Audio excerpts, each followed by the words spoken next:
nobrauc arī kaut kāds 60,000. Tagad vairāk iet uz to, jo tas jau 2 gados jau es esmu 12,000 nobrauc. Tulīti Vācija, kaut kādi 2,5 būs, jūs turē neejam ar prāmu un apakai braucam ar. Ērti sēdēt viņos ir?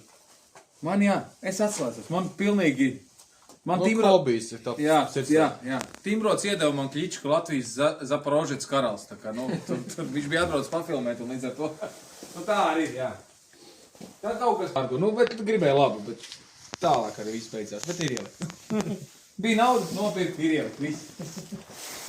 Viņam, man liekas, pat ceturtais tāds pats jums bija. Nē, tas ir 69, jā.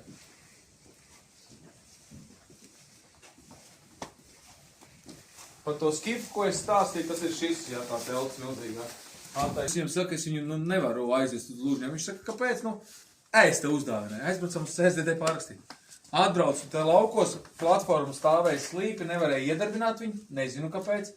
Platformu nolaid viņu no platformas nost, iedarbināju un aizbraucu. Vienīgais piekar nestrādā. Kaut kur visi cauri. 17 gados tas jau ir zigā, tas jau ir hidrolika, jā, bet ir tāds. Nav kaut kāds dzīvesudras lēdz viņam. Tā kā ne. Tur vienkārši Pacieties bišķiņ! Es uz tāda, man liekas, pamatskolās sēdēs, ka tā kā urbata visa galva trīcēja.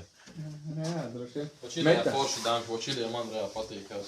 Taurīgs, jā. Inters. Tā jau Reku aparāts, jā.